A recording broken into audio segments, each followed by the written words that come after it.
Vahid müəllim, Aynesin bu proseslərdə oynadığı rola da istəyirdim aydınlıq gətirək.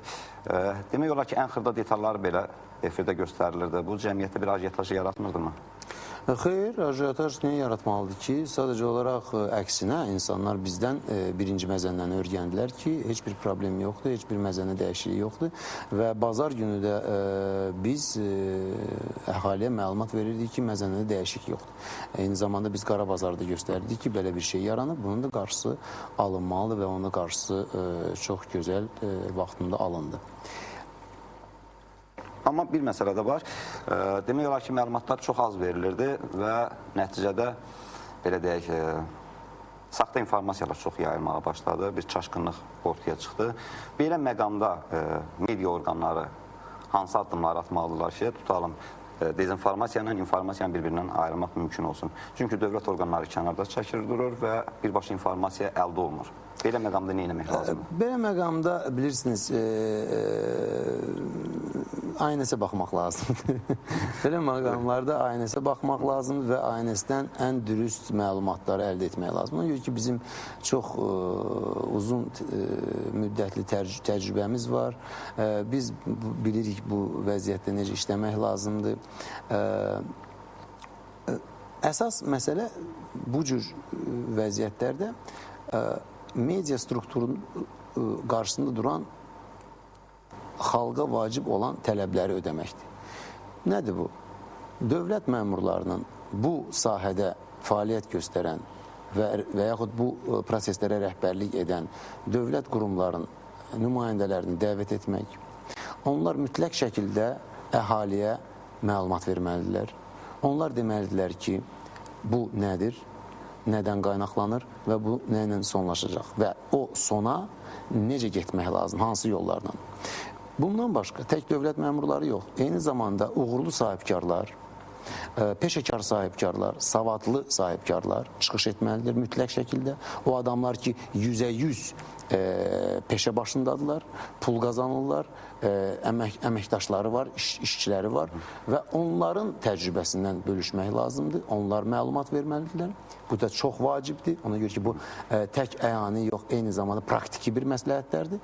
Və sözsüz ki, bizim hamımızın hörmət etdiyi iqtisadçılar, deməli, bir növ elm adamları, hansılar ki, bu vəziyyətləri bizim üçün proqnozlaşdırmalıdırlar və bizə məlumatlar verməlidirlər. Yenə də bütün media strukturlarının gördüyü iş xalqa bu vəziyyətdə yardımcı olmaq üçündür. Yəni, xalqı nə badə qorxuzmaq, xalqa hansısa bir dezinformasiya vermək.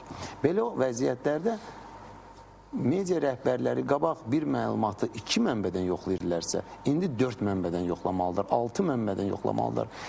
Nə badə bir dənə səhv geçsin. Ona görə ki, hər bir media qurumunun böyük məsuliyyəti var.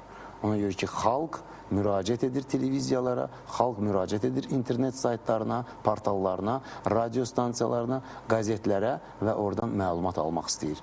Ona görə ki, bilirsiniz, hər bir xalqın üzvü iqtisadçı deyil. Hər bir xalqın üzvü, yəni troubleshooter, yəni vəziyyətdən çıxış tapan bir peşəkar deyil. Ona dəstək olmaqla, o bizim xalqımızdır. Biz gərək ona dəstək olaq, biz gərək ona işləyək. Vahid müəllim, bir sahibkar kimi istəyərdim bu suala cavab verəsiniz.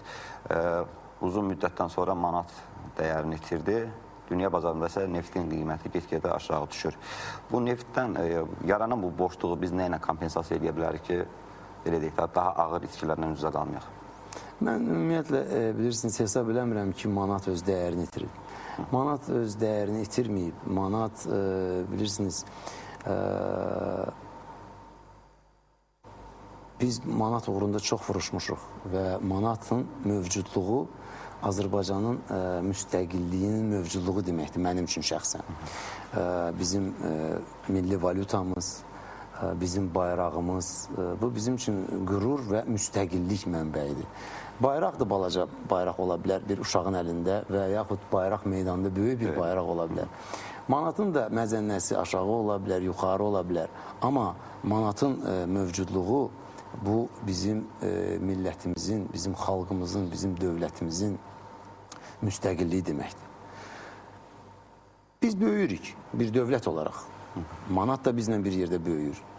Balaca uşaq böyüyəndə bunun böyüməyi xəstəliklərlə müşahidə olunur. Yıxılır. Bizdə deyərlər ki, yıxıla-yıxıla böyür adam. Bu iqtisadi proseslər də ona uyğun proseslərdir. Sözsüz ki, hansı kataklizmalar var, olub və olacaq da.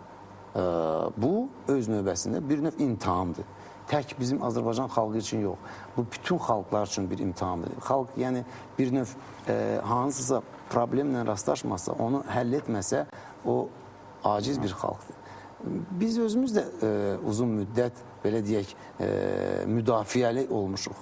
Məsələn, mən çox az dövlətlər tanıyıram ki, son yeni yaranmış dövlətləri nəzərdə tuturuq ki, son 10 il ərzində belə sakit və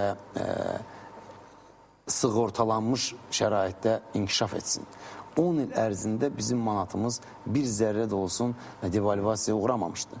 Bunu da bizə cənab prezident bir növ imkan yaratmışdı ki, bu 10 il ərzində biz inkişaf edək, irəli gedək və belə ola biləcək problemlərə hazırlaşaq.